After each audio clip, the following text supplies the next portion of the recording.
اس کے بعد ناظرین کرام رنگ میں بھنگ ملانے کے لیے مولانا فضل الرحمان صاحب کے بھائی نے بڑی کوشش کی کہ کسی طرح الیکشن کو غیر آئینی قرار دیا جائے. ریٹ دائر کی گئی, درخواست دائر کی گئی, اپوزیشن نے پوری کوشش کی کہ علی امین گنڈا پور کا استعفیٰ منظور نہ ہو اور سہیل آفریدی وزیر اعلیٰ نہ بنے, مگر انہیں عدالتی سطح پر بہت بڑی ناکامی کا سامنا ہوا ہے, کیونکہ اپوزیشن کی طرف سے دائر کردہ ریٹ پشاور ہائی کورٹ نے خارج کر دیا اور آج پھر سہیل آفریدی صاحب سے گورنر خیبر پختونخوا فیصل کریم کنی صاحب نے حلف بھی اٹھوا لی ہے, کیونکہ پشاور ہائی کورٹ کا واضح حکم تھا کہ آپ نے 4 بجے پشاور ہائی کورٹ کے حکم پر عمل درآمد کرنا ہے, اور وہ ہو چکا ہے. KPK میں جشن کا سما ہے,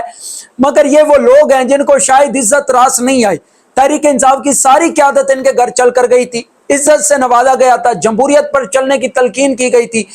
اس کے بعد پھر انہوں نے جب وہ رنگ میں بھنگ ڈالنے کی کوشش کی, مگر پشاور ہائی کورٹ نے ان کی درخواست مسترد کر کے انہیں شکست سے 2-4 کر دیا ہے. اب پھر وہی رویہ پاکستان تحریک انصاف کا ان کے ساتھ صاف ظاہر ہے جاری رہے گا جو ماضی میں رکھا جاتا تھا, جب عمران خان صاحب تقاریریں کیا کرتے تھے اور پھر انہیں شدید تنقید کا نشانہ بنایا جاتا تھا, تو اب وہی عمل ایک بار پھر سے شروع کر دیا گیا. اس کے بعد اب ناظرین کرام لبیک تحریک کے سربراہ کے گھر سے سونا اور پاکستان کرنسی برآمد ہوئی ہے, جس کی تفصیلات پنجاب حکومت کی جانب سے پبلک کر دی گئی ہیں. پنجاب حکومت کے مطابق 14 کروڑ 44 لاکھ کی پاکستانی کرنسی, 6 کروڑ 34 لاکھ سے زائد مالیت کا سونا, 25 لاکھ مالیت کی غیر ملکی کرنسی, بھارت, برطانیہ, کینیڈا, سعودی عرب, UAE کی کرنسی بھی برآمد ہوئی ہے. یعنی کہ یہ کیس ان کے سربراہ پر بہت تگڑا بنایا گیا, بہت بھاری بنایا گیا. یہ پنجاب حکومت کی جانب سے تفصیلات شائع کی گئے. اس سے قبل ایک قتل کا مقدمہ بھی ان دونوں بھائیوں کے اوپر کیا گیا ہے, اور جس میں یہ دعویٰ کیا گیا ہے کہ ایک بھائی نے بندوق چلائی تو SHO صاحب زخمی ہوئے, تو دوسرے بھائی نے پھر دوبارہ سے جو وہ بندوق اٹھائی, فائر کیا, اور SHO صاحب کو شدید جو وہ زخمی ہوئے, اور اس کے بعد وہ شہید ہو گئے, اور پھر وہاں سے یہ غائب ہو گئے. تو ایک قتل کا مقدمہ ان پر پہلے ہو چکا ہے, غالباً یہ مقدمہ مریدکے میں کیا گیا, اور اب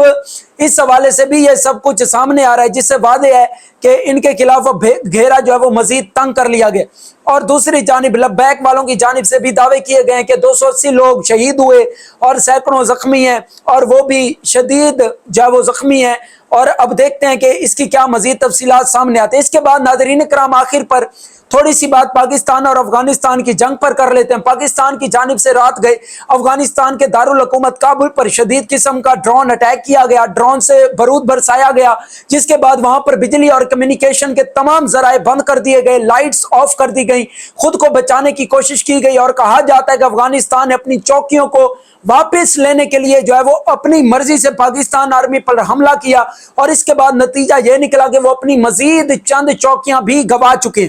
پاک فوج نے بڑی آسانی سے ان پر جو ہے وہ کنٹرول کیا, اور اس کے بعد پھر ری ایکشن یہ دیا گیا کہ ان کے شہر کابل پر پاکستان آرمی کی جانب سے جو ہے وہ حملہ کیا گیا اور ڈرون اٹیک کیے گئے. کہا جا رہا ہے کہ زمینی جھڑپیں بھی ہوئیں, اور ابھی تک کچھ علاقوں میں جو ہے وہ جہاں پر جو ہے وہ شدید فائرنگ جاری ہے. ضلع کرم میں دونوں طرف سے کہا جا رہا ہے کہ شدید قسم کی فائرنگ کا سلسلہ ابھی تک جاری ہے. ایک بات بڑی حیران کن ہے, بڑی الارمنگ ہے کہ پاکستان اور افغانستان کے لوگ ایک دوسرے کے ساتھ رہے, ان کی 3 نسلیں پاکستان میں پلی بڑھی ہیں, اب بھی وہ یہاں پر موجود ہیں,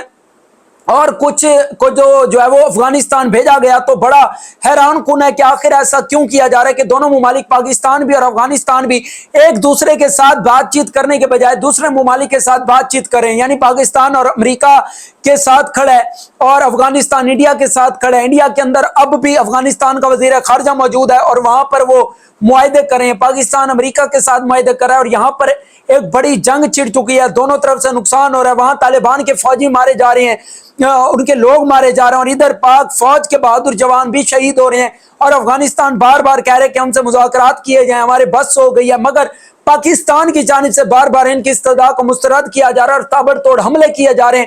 اس سب کا کیا نتیجہ نکلنا ہے, یہ سب کچھ انتہائی خوفناک صورتحال میں تبدیل ہوتا جا رہا ہے. اس کے بعد ناظرین اکرام صنم جاوید والے معاملے پر عمران خان صاحب نے سہیل آفریدی کو ایک حکم جاری کر دیا ہے. انہوں نے کہا ہے کہ IG خیبر پختونخوا کو بلائیں, ان سے پوچھیں کیسے ان کے صوبے سے آ کر ایک خاتون صنم جاوید کو گرفتار کر کے وہ لوگ چلے گئے, اور آپ منہ دیکھتے رہ گئے. آپ کی پولیس کہاں تھی, اور آپ نے نامعلوم افراد کو روکا کیوں نہیں؟ اس پر اب آئی جی KPK کو جو ہے وہ بلائیں گے اور اگر وہ جواب دیں اور جواب میں وجوہات جینون ہوئی تو ٹھیک ہے، ورنہ پھر عمران خان صاحب نے کہا ہے کہ آپ آئی جی بھی تبدیل کر دیں۔ اس کا مطلب عمران خان صاحب کی پالیسی واضح ہے کہ جو بھی KPK میں پاکستان تحریک انصاف کے ساتھ زیادتی کر رہا تھا یا پاکستان تحریک انصاف کے ساتھ نہیں کھڑا تھا تو انہیں اب تبدیل کیا جائے گا، ان کی جگہوں پر اور لوگ لائے جائیں گے، جس طرح عمران خان صاحب نے پہلے کہا ہے کہ کابینہ مکمل تبدیل کی جائے، اور اب تو باقاعدہ طور پر